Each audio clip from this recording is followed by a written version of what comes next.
السلام عليكم حبيباتي، إن شاء الله تكونوا كامل بخير. مرحبا بكم في قناة حكاياتكم. اليوم رايحين نكملوا الجزء الثاني والأخير تاع حكايتنا. يلا نتعرفوا على الأحداث، وإذا عجبتكم الحكاية ما تنساوش تدعموني للاستمرار في هذا المجال بالاشتراك في القناة وتفعيل جرس التنبيهات لمتابعة جديدنا أول بأول. بلا ما تنساو تخليوا لي جيم على الفيديو وتعليقات محفزة. يلا نبداو. جازت هذيك الليلة بخير، والصباح كل واحد راح لخدمته، وبابا قاعد في الدار مع خويا يوسف، ويما في شغلها، وخواتاتي مع قرايتهم.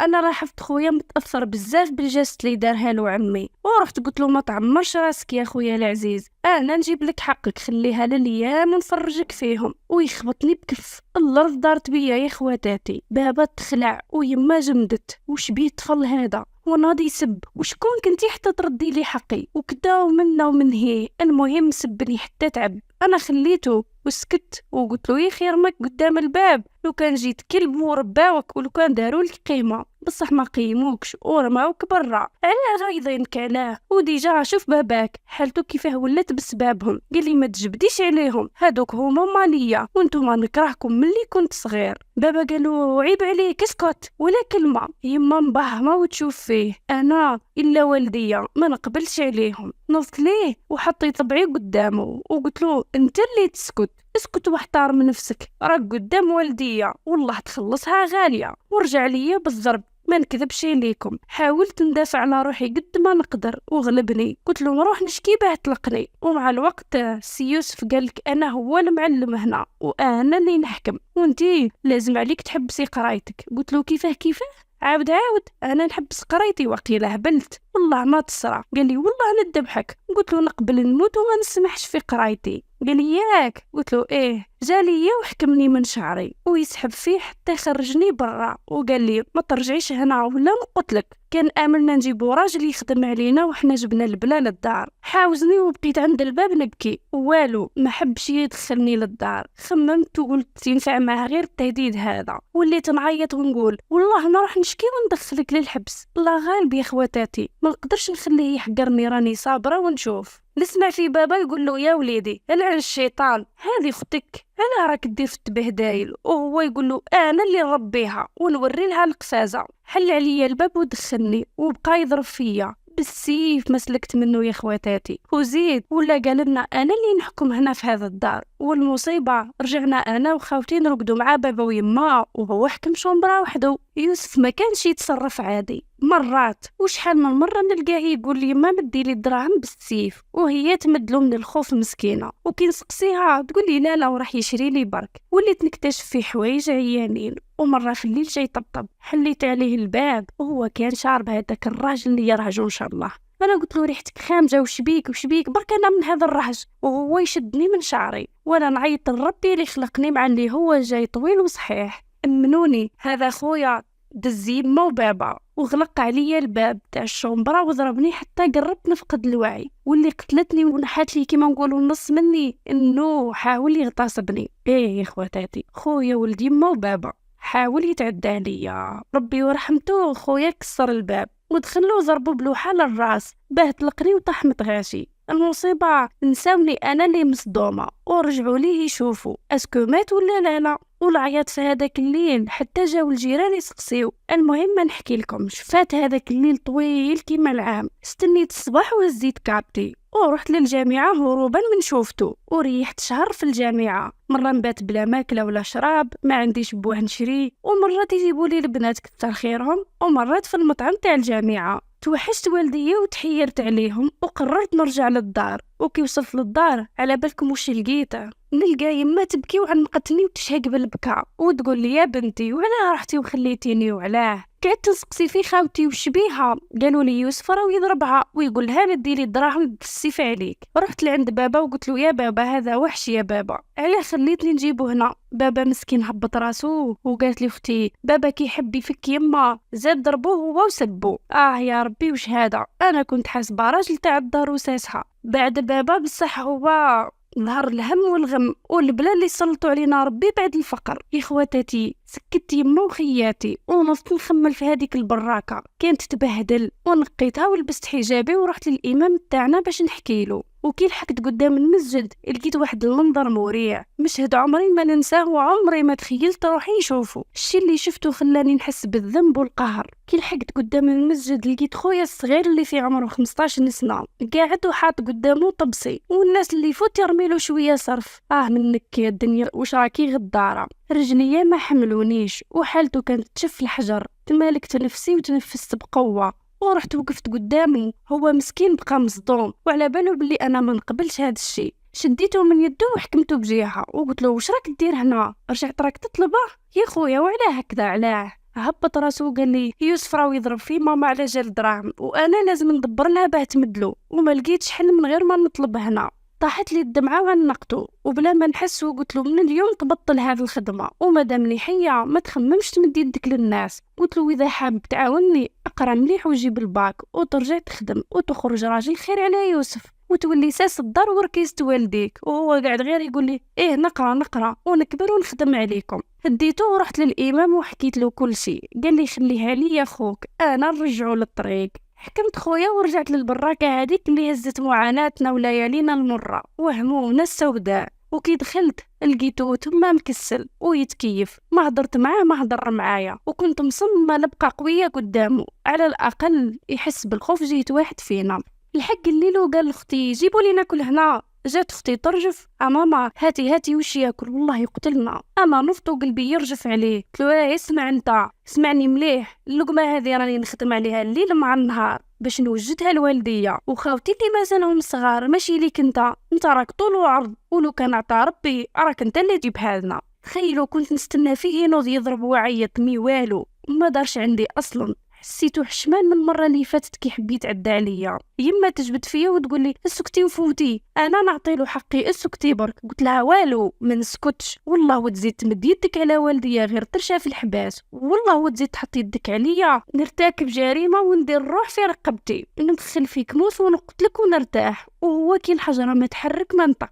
سكت ورجعت لخياتي وكنت نحكي لهم على القرايه وينساو المشاكل ولازم نتعاونوا ونخرجوا من هذا المستنقع. حسيتهم تفائلوا بالخير وحسيتهم كانوا محتاجين جرعة امل اللي تخليهم على الاقل يحلموا بالمستقبل. قلت لهم نشريو دار ونشريو طوموبيل ولبسه وبدينا غير نحلموا بالحوايج الملاح كتحفيز ليهم. ووصيتهم ما يسمحوش في قرايتهم في المسجد. يا نسعم نوصيكم علموا ولادكم القرآن والقرآن يعلمهم كل شيء. المهم يوسف خويا الصباح لبس وهز حوايجه وراح وقال لي يما راني راجع لجدة انتم ماكمش والدين نكرهكم. راح وارتحنا شويه ورجعت للجامعه مرتاحه على الاقل ضمنت ما كانش اللي يضربهم. قريت وكنت نتعب بزاف. قرايتي شوي صعيبه ولازم لي امكانيات لاباس بها باه نتخرج بمعدل يشرف. كنت الكتب نسلف نظل في المكتبات نبحث والمهم كنت نتعب بزاف وظروفي كملت عليا بزاف لا لبسه ولا دراهم زياده نشري واش نحتاج من ضروريات. كنت نخدم عند واحد قدام الجامعه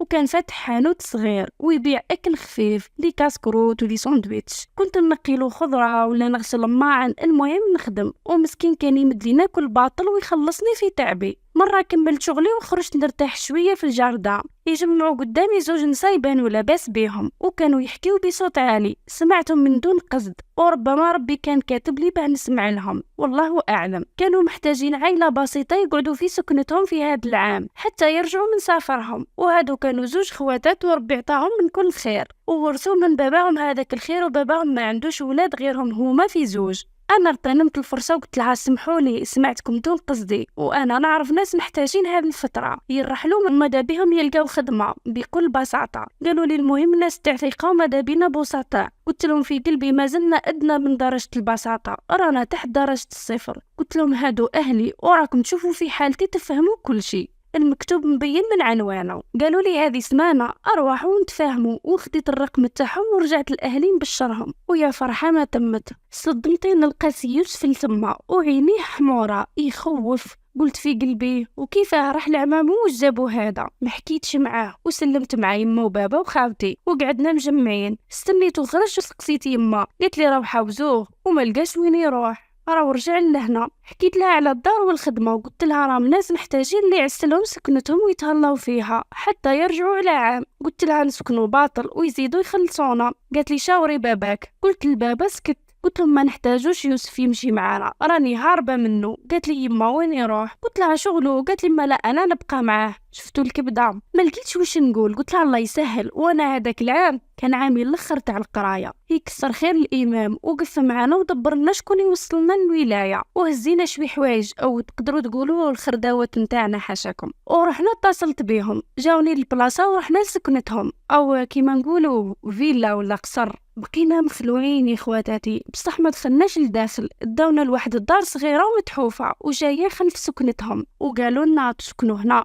وقالوا لبابا انت تعس الباب، ويما قالوا لها هاكي المفتاح، مره على مره تروحي للسكنه الكبيره تنقي وتمسحي الغبره، ودراهمكم نبعثوهم لكم من شهر للشهر ونبقاو في اتصال. وطبعا وصاونا على الشجر والورد نتهلاو فيهم. الحمد لله لقينا خزانه ولقينا كوزينه والماء والفراش، المهم الاشياء الضروريه متوفره. خويا يوسف مازالو حاسب روحو هو اللي يحكم فينا، قاعد يستنى وقتها تدخل لاباي، وانا كنت مديت لهم السي سي بي تاعي ماشي تاع بابا، درت حسابي للقدام وكانت خمامي صح. سي خونا لحق شهر راح البابا قال له هات الشاك نجبد، قال له بابا اختك ترفدهم، والسيد هز يدو على بابا وضربه وزرق له عينو. انا ما كنتش نبات في الجامعه على خاطر كنت قريبه لثما، جيت نلقى الحس وبابا شاد في راسو يبكي مسكين. نفط الخويا نهدد وقلت له نروح للابوليس، وليت عميا ما نشوف والو. كي جاي يجري ليا هزيت الموس وقربت له وقلت له والله نقتلك، الله غالب والله قرب لي كنت نقتلو، الا والديا ما نشتيش عليهم. تراجع ولعبها راح برا ورجع بالسكات ليا وحكمني بجيافه، حب يقتلني حتى وليت نتخبط. وبابا مسكين قاعد يسلك، ويما مسكينه غاشات من الخلعه، وخاوتي واحد ما قدر يقرب له خافوه، حتى وحده طلقني بالسيف. باه رجعت نتنفس وراح لصاكي جبد الشاك وقال لي تسني ولا تموتي. سنيت وراح جبد الدراهم اللي كانوا فيه 3 ملايين ونص وداهم وما مدش دوره لوالديه.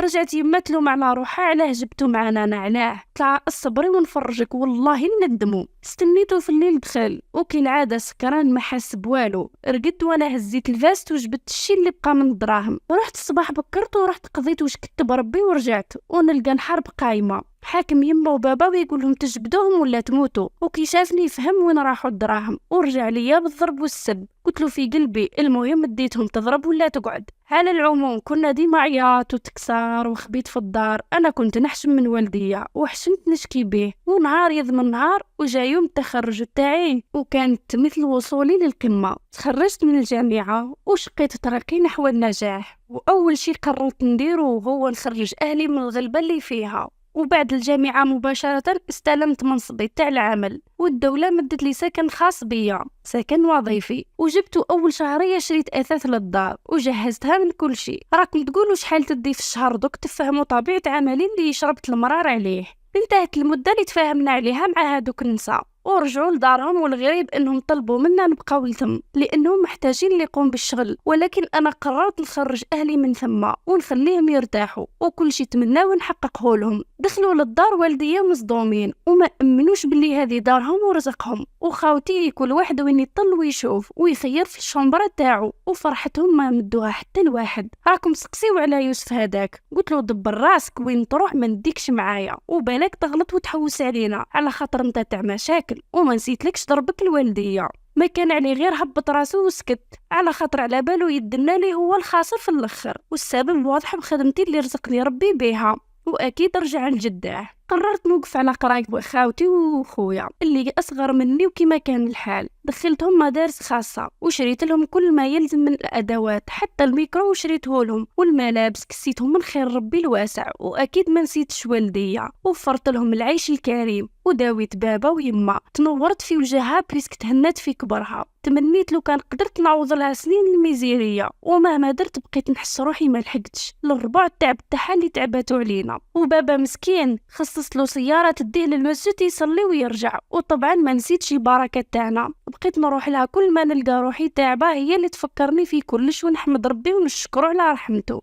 والامام تاع المسجد اللي ختمت فيه القران بقيت نزورهم في دارهم ونقضي من كل ما تشهي الانفس وندي لهم، وبلا ما ننسى الجيران اللي كانوا يقسموا معانا الملح والطعام. مع الايام بابا عاد يشوف جده في منامو بزاف، وقال لي لازم نزورها، ممكن ما تردنيش هذه المره. ما حكيت لكمش بابا رجعت له هيبته، واصلا المظاهر تلعب دور كبير في بناء العلاقات. مع ناس واحد اخرين، وهذا واقعنا من اللبسه المحترمه والسياره اللي تديه وتجيبوه. عاد ما حط اهتمام الجيران بزاف وخاصه الناس الكبار، وكيعرفوه الوالد تاعي زاد لقى اهتمام واسع وكون صداقات معاهم، وعاد يعرضوا لديارهم ويجيو لعندو ثاني. كما قلت لكم قال لي لازم نشوف جداك، وطبعا ديتو ورحت وانا اللي نسوق. ونزيدكم الهيئه اللي تعودوا يشوفوني عليها دفنتها ولبست وعدلت نفسي ومشينا لجده. وعمامي والف سؤال يدور في راسي كي نلحق واش يكون رد الفعل تاعهم. لقينا عمي الصغير قدام الدار وقلت لبابا ما تهدرش حتى بكلمه، خلي كل شيء عليا. عمي كي شاف السياره حبست ناض مستغرب لمن هذه، وكي شافني نزلت ما عقلنيش. قربت عنده وقلت له واش راك يا عمي؟ قال لي شكون؟ قلت له انا زينب. فبقى يشوف فيا ويشوف الطوموبيل، ما فهم والو، بصح ما شافش بابا على خاطر الفيمي فيها. قلت له جده وين راهي؟ قال لي ادخلي راهي متوحشتكم وديما تسقسي عليكم وعلى باباك. قلت له في قلبي ايه باينه عليكم.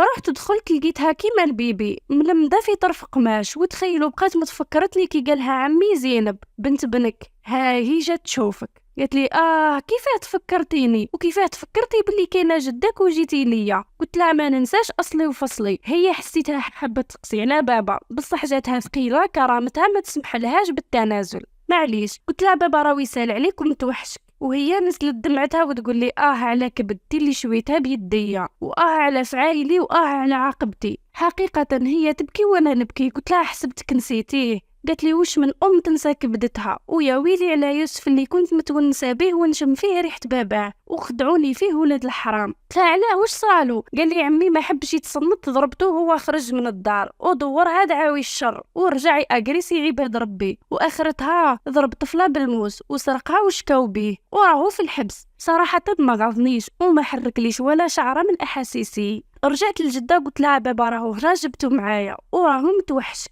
ناضت تجري من فراشها والطل. خرجت انا نزلته ودخلوا. عمي ما امنش والغريب ما قالوا لا سلام ولا كلام، بقى مخلوع ويشوف في بابا اللي كان يبان لاباس عليه. ما نحكوش على لحظة اللقاء مع يماه كيفاه صرعت، راهي باينة من دموع وندم وتعناق وبكى. خليتهم وخرجت ريحت قدام الطوموبيل وجا عمي قال لي تاع من الطوموبيل؟ قلت له تاعي. قال لي واش خدمتك؟ قلت له خليها في الستر. قال لي وراكم عايشين؟ مديت له لادريس وقلت له كش ما يصرى لجد على الاقل تعلمني. قال لي اوكي. سقسيت على عمامي زوج، قال لي تقاتلوا وتفارقوا وكل واحد وين راح، وانا بقيت هنا وبقينا نطلبوا. خسرنا في مشاريع تاعنا ورجعنا للصفر. وبقيت مع جداك مزيه راهي تخلص دراهم بابا ولا يقتلنا الشر. اكتفيت بالسمع وقلت له الله ينوب. اديت بابا ورجعنا للدار وخبرت يما على خويا. قلت الحمد لله على الاقل تهنيت من المشاكل تاعو. وبعدها بيامات وانا في خدمتي مشغوله. تخيلوا شكون يجيبوا لي عمي الصغير مسلسل بالمينوت،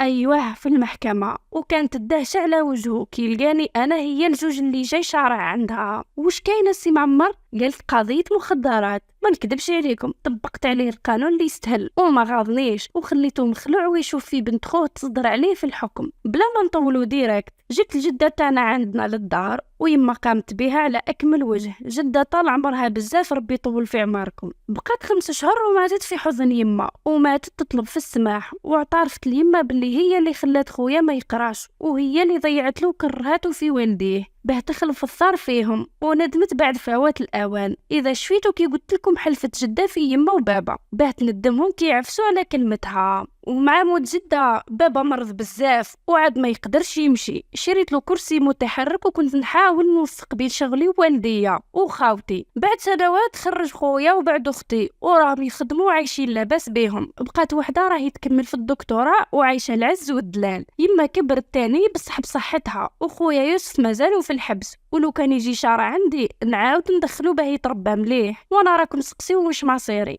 انا تقدموا لي بزاف رجال وقصدوا الحلال وطبعا رفضت لاني اعطيت عهد ما نزوجش حتى نشوف خاوتي لاباس عليهم بكل. وجامي دخلت في علاقات غير شرعيه. ربما تقولوا ماشي شابه، والله الحمد لله ربي خلق فيا عينين وفم وخشم والحمد لله. النور ديما مبهي لي وجهي رغم الظروف اللي عشتها، ونحمد ربي اللي عطاني الصبر والقوه ووصلت وين حبيت. وانا كيما قلت لكم راني حافظه الكتاب الله وخدمتي اللي عرفتوها قاضي العدل لدى المحكمه. كنت نحلم بها باه نجيب حق والديا، وربي وفقني. بعد عام مات بابا وراضي عليا دين ودنيا، ويما مسكينه مرتاحه رغم كل شيء. ونقول لكم في الاخير انا هي اخت زينب اللي تخرجت من الجامعه مع خويا، وراني متزوجه وخدامه وهانيه، وطلبت الاذن من اختي باه نشارككم قصتها، وهي وافقت بعد اصرار مني وانا فقط الراويه. حبيت نقول لكم العبره انكم ما تظلموش بعضكم يا الخاوه، نتائج راح تكون وخيمه، والعبره من قصه سيدنا يوسف مع الخاوه تاعو تكفي الكل. وثانيا نتمنى من الامهات ما يفركتوش بيوت ولادهم، حرام الظلم. وثالثا نوصيكم